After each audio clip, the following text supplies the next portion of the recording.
అయోధ్యలో అంగరంగ వైభవంగా శ్రీరాముని ప్రాణప్రతిష్ఠా మహోత్సవం జరిగింది. భారతదేశంలో యావత్ ప్రజానీకం ఈ వేడుక కోసం 1000 కళ్లతో కొన్ని దశాబ్దాలుగా ఎదురుచూస్తున్నారు. జనవరి 22న ప్రధాని మోదీ చేతుల మీదుగా అంగరంగ వైభవంగా రామ్లల్లా ప్రతిష్టాపన కార్యక్రమం జరిగింది. ఈ మందిర నిర్మాణం కోసం ప్రజలే ముందుకొచ్చి స్వచ్ఛందంగా విరాళాలు అందజేశారు. ప్రజల నుండి సేకరించిన డబ్బుతో ఈ నిర్మాణం జరిగింది.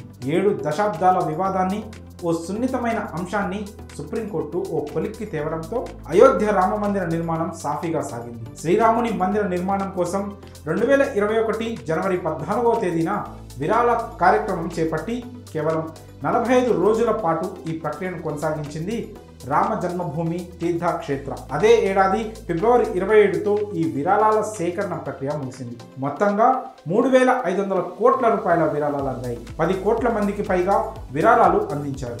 వీరిలో ఏ రాష్ట్రం నుంచి ఎంత విరాళాలు అందాయో అనే లెక్కలను ఇప్పుడు చూస్తే ఈశాన్య రాష్ట్రాలైన మణిపూర్ నుంచి 20 కోట్లు, మేఘాలయ నుంచి 8.5 కోట్లు వచ్చాయి. అరుణాచల్ ప్రదేశ్ నుంచి 4.5 కోట్లు, నాగాలాండ్ నుంచి 2.8 కోట్లు, మిజోరం నుంచి 2.1 కోటి అందాయి. ఇక తమిళనాడు నుంచి 85 కోట్లు రాగా కేరళ నుంచి 13 కోట్లు వచ్చాయని శ్రీరామ జన్మభూమి తీర్థక్షేత్ర ప్రధాన కార్యదర్శి చంపత్ రాయ్ వెల్లడించారు.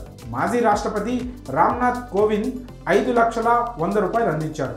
అలాగే ఆయా రాష్ట్రాల ముఖ్యమంత్రులు, గవర్నర్లు కూడా తమకు తోచినంత నగదును విరాళంగా అందించారు. అయితే వ్యక్తిగతంగా చూస్తే గుజరాత్కు చెందిన ఆధ్యాత్మిక నేత మొరారి బాపు 13.5 కోట్ల రూపాయలను అందజేశారు. అంతేకాదు బ్రిటన్, కెనడా దేశాల నుంచి కూడా విరాళాలు వచ్చాయి. 8 కోట్లు వసూలయ్యాయి. అయోధ్యలో రామమందిర నిర్మాణం కోసం విరాళాలను ఏకకాలంలో సేకరించారు. 9 లక్షల మంది కార్యకర్తలు 1,75,000 బృందాలుగా విడిపోయి ఇంటింటికి వెళ్ళి ఈ నగదును సేకరించారు. ఇప్పటి వరకు 1800 కోట్లను ఖర్చు చేశారు. మరి అయోధ్య రామమందిరం కోసం మీరు ఎంత విరాళం ఇచ్చారు? మీ ఊరిలో హైయెస్ట్ అమౌంట్ ఎంత? లాంటి వివరాలు మీకు తెలిస్తే ఆ అమౌంట్ను కామెంట్స్ రూపంలో తెలియజేయండి.